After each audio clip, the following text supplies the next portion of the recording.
Salut à tous, c'est Comixor. Aujourd'hui, on va parler d'une femme qui a une vie très compliquée. Une femme qui va devenir un monstre, devenir une héroïne, et finalement redevenir un monstre. On va parler de Red She-Hulk. Un personnage très vieux, sorti en mars 1962 dans le comics Incredible Hulk numéro 1, qui avait été pensé pour être le grand amour de Banner. Inventé par Stan Lee et par Jack Kirby, de légende des comics, la jeune femme deviendra vraiment populaire quand elle deviendra Red She-Hulk en 2010. Côté média, elle apparaît dans le film Hulk de 2003, joué par Jennifer Connelly, et dans le film L'Incroyable Hulk, sorti en 2008, où cette fois-ci, elle est jouée par Liv Tyler. A noter que, apparemment, je prends deux grandes pincettes en disant ça, mais Liv Tyler pourrait faire son retour dans l'MCU pour incarner Betty dans le film Captain America Brave New World. Pour l'instant, on n'a aucune idée de son importance dans le film. Sinon, le personnage apparaît dans de nombreux dessins animés, comme dans The Incredible Hulk de 1982, Hulk and the Agent of Smash, ou encore dans un épisode de What If. Côté jeu, elle a réussi à se faire une petite place, car elle apparaît dans le jeu Hulk et The Incredible Hulk, qui sont pas très bons, dans Ultimate Marvel vs Capcom, quand on change le skin de She-Hulk, bon là ok c'est de la triche, et dans les jeux Lego Marvel Avengers et Lego Marvel Super Heroes 2, mais aussi dans Marvel Future Fight. Côté figurine par contre, c'est pas la grande joie. À part une version Kotobukiya où elle met surtout ses formes en avant, ben y a pas grand chose. Par contre, dans les figurines custom, là on trouve des merveilles. Comme cette version, que je trouve vraiment sublime, ou encore celle-ci qui est vraiment très classe. Bon oui, il lui manque une main, mais je pense que depuis le temps, son créateur a dû la finir. Bref, revenons sur l'histoire de Betty Ross, qui est pas mal mouvementée mine de rien. Betty Ross n'a pas eu une jeunesse facile. Sa mère mourut quand elle était encore enfant, et son père, Thaddeus Ross, refusa de s'occuper d'elle en disant qu'une base militaire n'était pas un bon endroit pour une jeune fille. Elle resta en internat jusqu'à l'âge adulte, et elle retourna après chez Thaddeus. C'est à cette époque qu'elle tombera amoureuse du docteur Bruce Banner, qui avait été chargé de créer une puissante bombe gamma. Ross, voyant sa fille se rapprocher de plus en plus de Banner, augmenta son dégoût pour le scientifique, qui le voyait déjà comme un faible d'esprit. Après ça, Banner fut exposé aux radiations, se transforma en Hulk, et sauva Betty qui avait été prise pour cible par un souverain grec. Plus le temps passait, et plus Ross soupçonnait Banner d'être le mystérieux Hulk. Même en apprenant qu'il était devenu Hulk, Betty resta amoureuse de Banner et continua de le soutenir. Malgré ses soupçons, Ross donna son accord à Betty pour qu'elle épouse Banner. Lors de la cérémonie, le leader tira sur Bruce des radiations gamma qui le transforma devant tout le monde.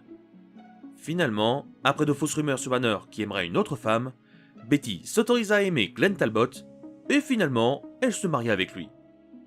Bien plus tard, quand Glenn se fit capturer en voulant sauver le général Ross, Betty pensa qu'il était mort et tomba dans une violente dépression. MODOK, qui voulait se venger de Hulk, captura Betty qui était au plus mal et la bombarda de rayons gamma dans le but d'en faire un monstre capable de vaincre le mastodonte vert. Un monstre vert ailé explosa la coquille qui contenait Betty. Harpy était née. Complètement enragée, elle fonça sur Hulk pour l'attaquer, mais celui-ci arriva à prendre l'avantage. Harpy révéla à Hulk qu'elle était Betty pour amadouer son adversaire, avant de lui asséner une terrible attaque, mettant KO Hulk d'un seul coup. Même le général Ross, qui détestait Hulk, supplia sa fille pour qu'elle ne devienne pas une meurtrière, mais le lavage de cerveau de MODOK eut raison des maux de son père. Finalement, avec l'aide de Baby Beast, un androïde à deux têtes, Betty retrouva son apparence normale et fuit avec Banner. Par la suite, Glenn Talbot fut finalement sauvé, mais Betty, qui n'était plus amoureuse de lui, divorça afin de pouvoir rester avec Banner. Cependant pour elle, Hulk avait disparu des radars et elle jeta son dévolu sur un certain Ramon. Bon, quand Banner réapparut et qu'en plus il lui annonça qu'il s'était divisé avec Hulk, Betty quitta Ramon en mode bonjour au revoir et décida de se remarier avec lui. Malgré que son père débarquait en plein pendant le mariage avec une arme à feu, Betty l'engueula un bon coup et Ross comprit qu'il était un peu trop autoritaire avec elle. Betty et Banner réussirent à se marier ensemble. Cependant, Betty rage-quitta tout le monde et décida de devenir nonne après avoir appris que Banner s'était relié à Hulk et que Ramon n'était vraiment pas à son goût. Après ça, il se passa pas mal de choses autour de Hulk, mais qui n'avaient pas vraiment d'importance pour Betty, sauf la fois où elle se fit tirer dessus et où elle faillit mourir. Après s'être remis de ses blessures, Betty et Bruce commencèrent une vie de fugitif et s'installèrent en Floride dans une toute petite ville. Alors que Betty était heureuse d'être avec Banner, son corps, lui, ne le supportait plus. La jeune femme était mourante, à force d'être bombardée de rayons gamma émis par Hulk. Malgré toute la volonté de Banner et les menaces de Ross, Betty succombera de ses blessures. Bien plus tard, Betty réapparut en tant que Red Hulk, beaucoup plus violente que d'habitude, après que son père ait bombardé son corps de rayonnement gamma qu'il avait gardé cryogénisé. Red Hulk affronta Wolverine pour protéger son père et se vanta d'avoir assassiné Domino et Elektra, ce qui rendit Wolverine foudrage. Betty réussira à sortir son père du conflit, qui ne savait pas qui elle était, avant que celle-ci ne le trahisse, en lui poignardant dans le cou le side d'Elektra, blessant gravement Red Hulk. Les deux montagnes de muscles s'affrontèrent jusqu'en haut de l'Empire State Building, avant que Red Hulk ne pousse son adversaire dans le vide. Par la suite, Betty se fait transpercer par l'épée de Scar quand celui-ci l'attaquera pour sauver son père, ce qui annulera sa transformation et révélera son identité. Quand Scar et Hulk s'affrontèrent quelques jours après, Betty décida d'intervenir pour les séparer afin de sauver Hulk qui était en très mauvaise posture, même si finalement Hulk se débrouilla tout seul.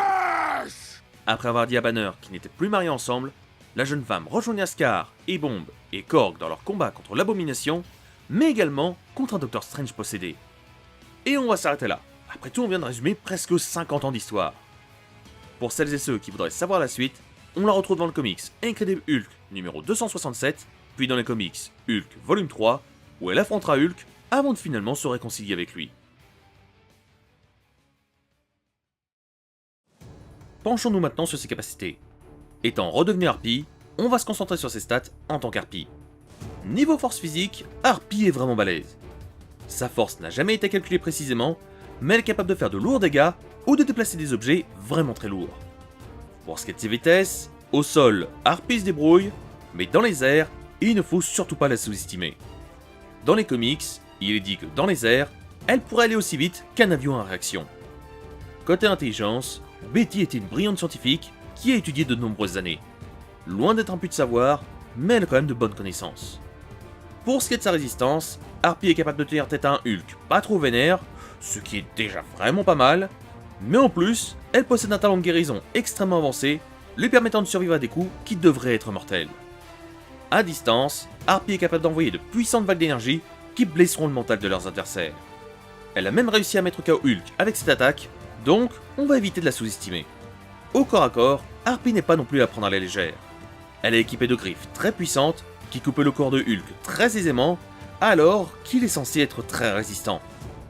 Un personnage rapide, puissant et intelligent, mais qui garde quand même sa part d'humanité pour éviter de basculer complètement dans la folie. La pauvre Betty n'a pas fini de se voir tout le temps changer de camp. Un coup gentille, un coup Harpie vénère, et un coup Red Hulk ultra stylé.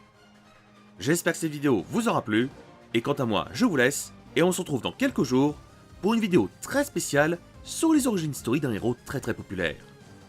A la prochaine les Comics Lore.